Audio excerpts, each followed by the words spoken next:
Hello everyone, I hope you are doing well. This is the 30th video of Haiyang's Practice Proverb series, and also the 250th video of my lecture series. Can't believe we are at 250 already. Time flies when you are having fun. Thank you all for your support and encouragement in this venture. It has only helped make my content better and better. Well, 250 lectures may sound like a big milestone. Be assured, we are only getting started. There's lots more to come. Following the same structure as in previous weeks, I will answer questions about last week's proverb and then move on to the new one. So let's recap last week's proverb first. It was 权术修炼应功利与技巧并重，功利乃根本，技巧乃应用，二者缺一不可。Translation: To practice martial arts, one should pay equal attention to both 功利 or martial strength and 技巧 or martial technique. However, 功利 is the foundation of 技巧 and 技巧 is the application of 功利. Neither of them should be missing. End translation. Now let me answer a question asked by our community members. Inex 7447 asks, quote, "You have been doing this for so long, how do you stay consistent? Do you have phrases when you practice a bit less?" End quote. If I understand your first question well, I think you mean how do I keep my content consistent since I have been posting so many videos. Well, I have to say that the knowledge presented in my lecture videos is authentic and original, which means I have internalized that knowledge already.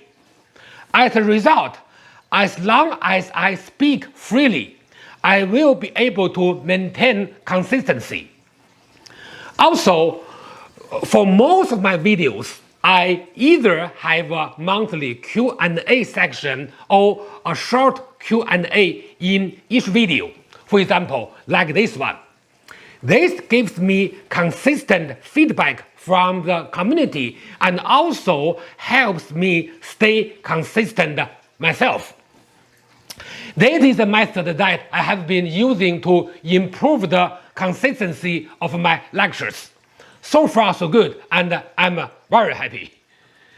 As for your second question about whether I have phrases when I practice a bit less, short answer, yes, of course. I have many obligations in my daily life, such as working, teaching, cooking, cleaning, taking care of my children, arguing with my wife, and many other things one can expect of a family man. So, I practice as much as I feel comfortable. My objective is not merely to practice, but to improve myself in terms of understanding and teaching. Very often, my objective is to improve the style that I'm teaching, especially 形意 and 八卦. So, I have never paid any attention to whether I practice more or less. It is not at all a concern to me since working on these practices has already become part of myself, not only part of my life. So, thank you Inex 7447 for asking such good questions and giving me a good opportunity to communicate with our community. Now, let's move on to today's proverb. Very often, we hear the term 寸进 or inch force. What is the key property of inch force in the internal self martial arts practice? This week's proverb will answer this question. So, this proverb aims to explain the key practice aspects of the concept of interforce. It is 寸进如以锤击钉，短快脆透也。This proverb has 3 sentences organized into 2 parts. I will translate the Chinese version word by word and then introduce the English version. By the way, I hope you will pay attention to these Chinese versions of terms so you can use them in communication in the future.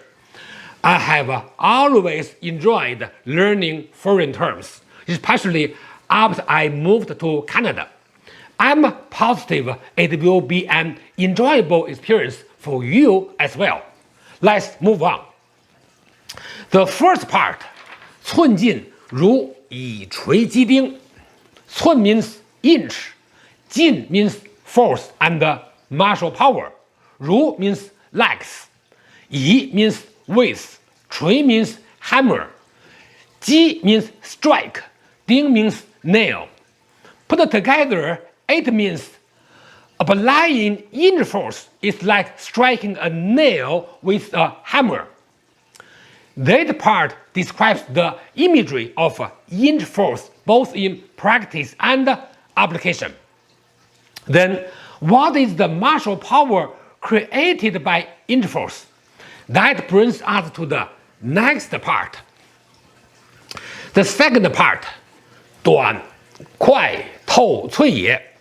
短 means short, 快 means fast, 寸 means crispy, 透 means penetrating. 也 is the interjection without any specific meaning, a very common writing style used in the classic Chinese language. So, put together, it means the nature of inch force or the martial power created by inch force is short, fast, crispy, and penetrating. So I used these 4 words to describe the effect of inch force. This proverb tells practitioners that to practice and apply inch force correctly, one has to pay attention to the right method of generating the right martial power by using the right martial movements. So, the movements should also be short, fast, crispy, and powerful, or else it won't be considered inch force. Now, let's recap this proverb. Inch force is like hitting a nail with a hammer. It needs to be short, fast, crispy, and penetrating. That brings us to the end of today's video. I hope you all find this proverb and the explanation informative, and I hope it benefits your practice. Please post your questions about this proverb in the comment section. I will answer them for you in the first part of next week's video. Thanks for watching, see you next time, and enjoy your practice.